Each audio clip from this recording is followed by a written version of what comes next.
Partia Demokratike e Vlorës i bashkohet qëndrimit të Partisë Demokratike Shqiptare dhe liderit demokrat Sali Berisha se votat e diasporës u manipuluan. Kryetari i Partisë Demokratike të Vlorës Hysni Shara, gjatë një interviste të dhënë për televizionin 6+1 Vlora këtë të njëjtë, thotë se raporti i votave të diasporës është në shifra absurde. Ai thekson se pati angazhim që nga strukturat më të larta. Ne nuk mund të kemi një qëndrim të ndarë nga qëndrimi i leadershipit në qendër. Tashmë është evidente që votat e diasporës janë manipuluar, ato janë vjedhur sepse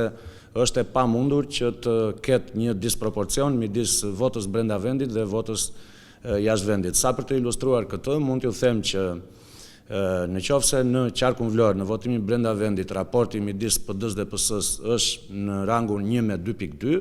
në diasporën jo Greqi ky raport është 1:4, që është absurde edhe kjo në vetvete, por në diasporën greke, pra shqiptarët që janë regjistruar dhe që votojnë jashtë shtetit nga Greqia, raporti është 1:9.5. Kjo është e dukshme, problemet që ka pasur dhe me shërbimin postar, por edhe me angazhimin që nga strukturat më të larta të Partisë Socialiste, duke filluar me ministra, zëvendësministra, kryetar bashkish, koordinator të caktuar për votën e diasporës, përveç se janë harxuar miliona e miliona lek, ne kemi thënë këtë që mjaft punonjës dhe mjaft zyrtar të lartë në të njëjtën kohë kanë braktisur edhe detyra publike për të cilat ose janë zgjedhur ose janë emëruar që t'i kryejnë këto të tilla. Kështu që si konkluzion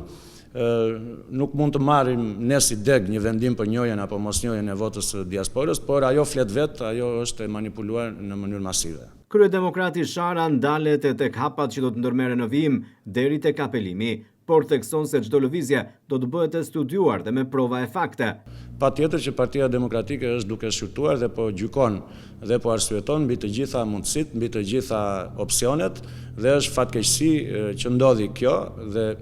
parashikohet që mund të kishte probleme si herë e parë që ishte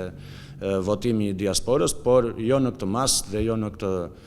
manipulim. Zgjedhjet më të afërta që vinë, pa llogaritur se çfarë mund të ndodhë me këto zgjedhje, sepse në fakt komuniteti ndërkombëtar ende nuk i ka njohur ato, madje ne jemi në fazat fillestare, sepse vetë KQZ-ja ka shpallur rezultate vetëm për një qark, deri më tani që flasim, vetëm për qarkun e Kuksit. Kështu që është ende herët për të thënë cilat do të jenë rrugët që ne do të ndjekim, do të presim shpalljen e rezultatit zyrtar,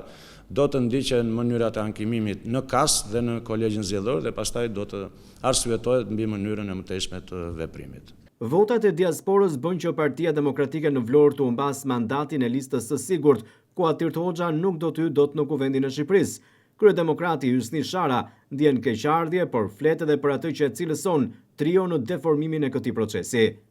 Patjetër që edhe për përfaqësimin politik, por edhe për personin të cilit ju hoq ky mandat, i cili është ish drejtuesi i degës Partisë Demokratike Vlorë, një njeri luftarak në opozit, një njeri që ka bërë opozit me ide, me përpjekje, por nuk më takon mua të zgjatem në këtë pikpamje, sepse siç thash është shtrëmbërimi dhe deformimi i vullnetit të popullit, i votave popullore që na sollin në këtë rezultat. Ndoshta edhe është dhe aktuale, jemi njohur të gjithë me ngjarjet e djeshme, me hetimet e bujshme të cilat janë duke u zhvilluar paralelisht edhe në shtetin italian edhe në shtetin shqiptar, ku persona të akuzuar nga lideri i opozitës madje në çdo takim dhe në çdo miting që po blinin votën e njerëzve janë arrestuar ose janë në kërkim nga policit dhe organet ligjzbatuese të dy shteteve. Kështu që për cilin do që kishte ndonjë dyshim që vullneti i zgjedhësve është i shtrëmbëruar, kjo është vërtetuar dje, sepse edhe në raste të tjera unë kam deklaruar që trioja biznes politik krim është ajo që ka blerë zgjedhjet në Shqipëri, ndërsa në rastin e diasporës flasim për manipulim të votuesve, të votave, në rastin e votimit brenda vendit flasim për blerje masive të votës, e cila ka ndodhur edhe në qarkun ton, në bashkitë të caktuara, dhe ne shumë shpejt do të sjellim provat e kësaj gjëje, por